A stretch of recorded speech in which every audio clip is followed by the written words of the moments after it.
Moving on to Wednesday night and Dinamo Zagreb in the Champions League. This is an important game, isn't it? Victory would guarantee a playoff place at the worst and go a long, long way to securing that top 8 spot, which is so important for avoiding those 2 extra games.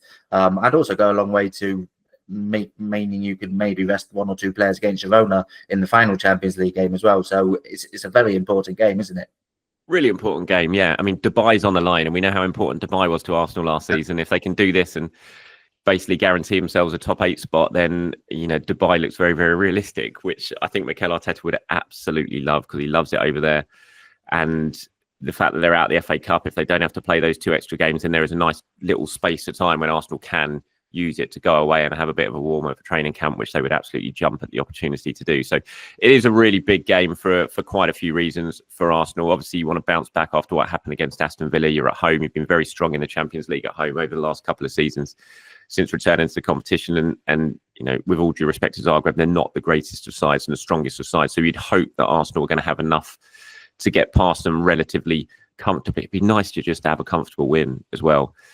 For Arsenal, not one that kind of feels like it's on a knife edge, which most games have so far this season. It'll be interesting to see who he plays. Does he take the opportunity to maybe change things up a little bit? Do you bring in Jorginho? Do you maybe give players like, as we said, Kivior a chance, which I would hope that he does. But there's a few others as well that you could potentially bring on. The lesser spotted Alexander Zinchenko, do you play him in this game and give him some minutes? Kieran Tierney's still there, obviously. So yeah, it's interesting. Like I said, I'm heading down to the press conference very, very soon after this call, and I'm sure all these are questions that are going to be fired at Mikel Arteta. So it'll be interesting to get his thoughts on it ahead of what's another big game.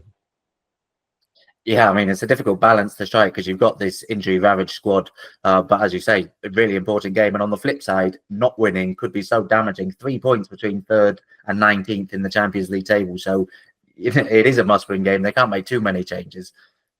No, they're not going to make wholesale changes, but I think he'll use the opportunity to make a few with that trip to Wolves on the horizon.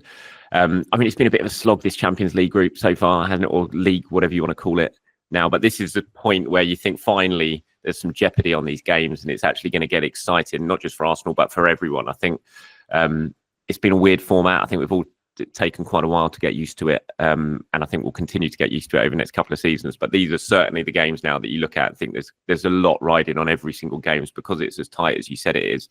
And a lot of teams, interesting enough, in that top 8 are playing each other as well over these next 2 games. So if Arsenal can get the 3 points tomorrow night, and then they can kind of just sit back and watch what everyone else is doing against each other, and they'll be in a really, really strong position. And is Champions League their priority now? Is it their best chance of a trophy left? I had this debate yesterday with a friend of mine. It's an interesting one. I mean, it's certainly, you look at it and think it's their best opportunity of silverware now. They're out the FA Cup, the Carabao Cup, they're virtually out. Premier League's looking very, very unlikely.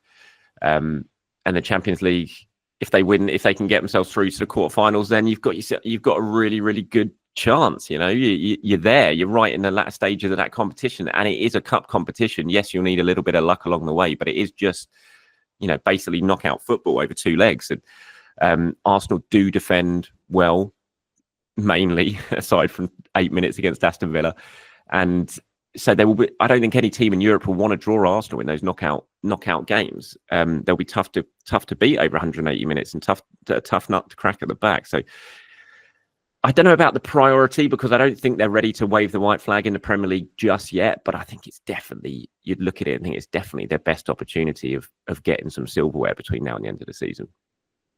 Yeah, and I think if they do win the Champions League, you've got to count the season as a success for the first time in their history. You know, That's something that lives on forever and ever, winning the Champions League. So yeah, I mean, they should put a lot of eggs in that. No one would remember the frustration that has been this Premier League season. If Arsenal go on and win the Champions League this season, then no one will remember the frustration that's gone on in this Premier League season. All will be forgotten. Like you said, first time in the club's history. It'd be a momentous thing. A long way to go before that happens, obviously. But there is still, while that's there and they're still in the competition, there's still a chance to salvage something very, very special from this season.